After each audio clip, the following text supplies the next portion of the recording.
with this low, and you inserted the exhibition game, and then a Coppin State team that's coming in here struggling. What do you try to get out of your team during this kind of 2-week period? We just keep trying to get better.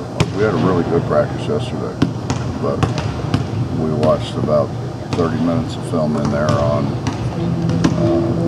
how bad we were on Saturday.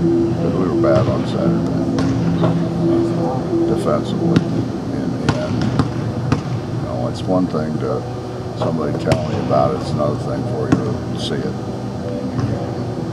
You can see it, and we can stop it and run it back and stop it again, and so they were good yesterday. They were I thought really into getting better. So is that the defense then? Is that kind of what your driving point, I guess? No, we did offense too, but we got to get our pressure straightened out, and we got to continue to work at the 1-3 line. Coppin State, what jumps to your mind when you hear the words Coppin State?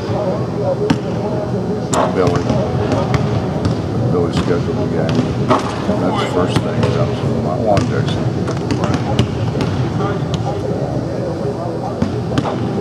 You know, they have played people tough. They gave Connecticut all they could handle.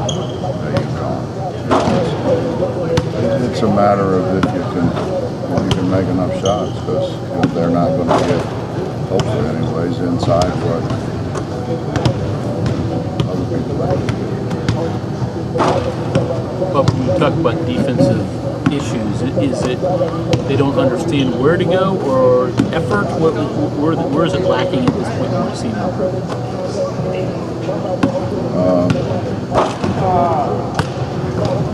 Our effort wasn't that good.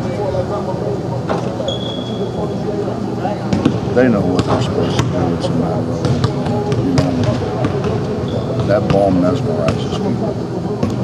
So you have a tendency to stand and watch the ball and not go where you're supposed to go. So you thought you knew what the problem was with the press. What was it? Ball pressure is a wonderful thing when it comes to defense. If you got pressure on the ball, people don't stand and look around. They worry about unloading as fast as they can unload it. Our traps weren't very good. Our on-the-ball pressure wasn't very good. We weren't where we're supposed to be help side, so that the court looked bigger. Instead of shrinking it, we made it bigger. So,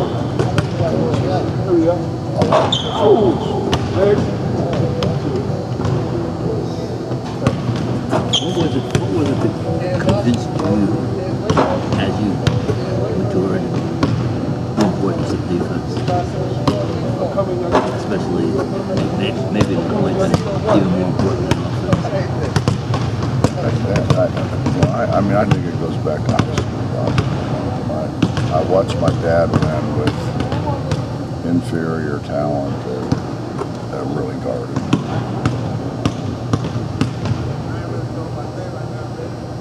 His teams were, they were okay offensively, but they were great defensively.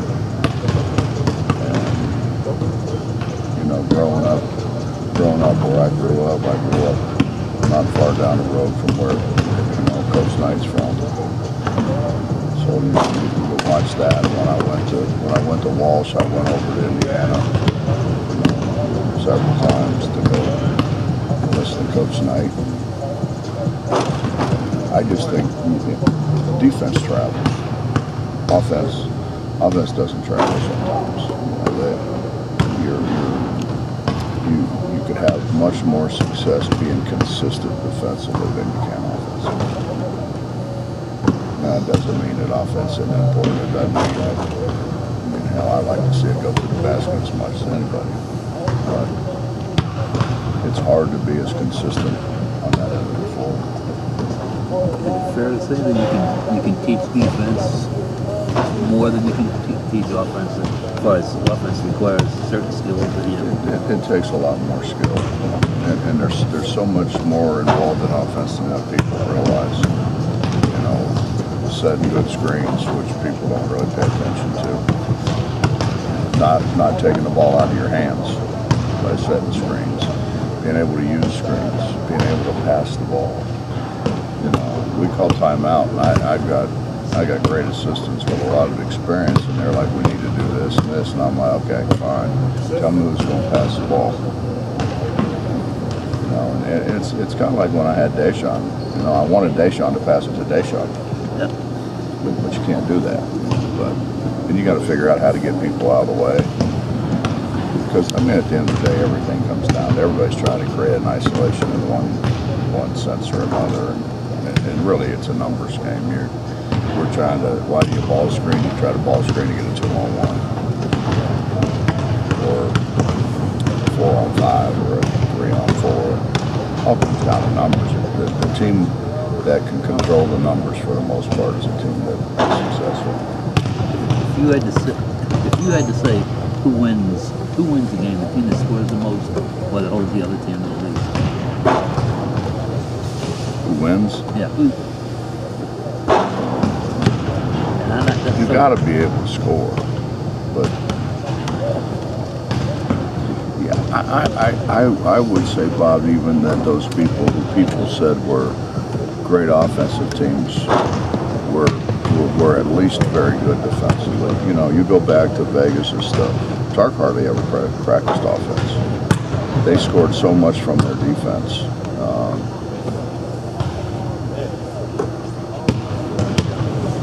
And then you had the flip side. You had like Rolly at Villanova, who, they shot like once every week. So it was keep the score down, make the other people guard for an extended period of time. And I think until the shot clock, the game was kind of played with. If you had inferior talent, you held the ball longer. Waiting for somebody to break down, waiting to be able to take advantage of some sort of breakdown. North Carolina. Well, look at the upsets. The upsets back in those days. The major upsets in the history of the NCAA tournament were pre-shot clock, basically, and they were very low scoring because you passed it until somebody made a mistake and you were able to score. The number of shots taken in the Villanova-Georgetown game, that's what I find comical. It's like we have to make the game more exciting. And every time they talk about one of the greatest Final Fours of all time, it's Villanova beating Georgetown. Well, if it's one of the greatest of all time, what's wrong with that? We kind of talk out of both sides of our mouths. We want to take an emphasis off recruiting. Well, then take the damn shot clock down. That fixed that.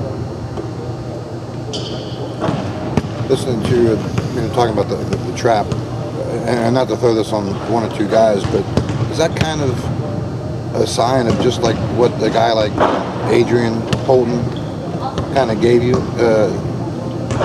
with the trap? Yeah, but they did it different ways. Yeah, but I think that's right. John did it with length, where Nate did it with.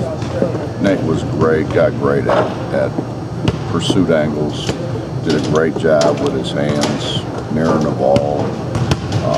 Fundamentally, Nate was way ahead of John. John was just so long and had such great hands. Cover a lot of ground. Not laterally, he did. Nate was much better laterally than John. John could run like crazy. Right. Well, where's Chase in his development? You talk a lot about him. Is he getting more playing time when you see him?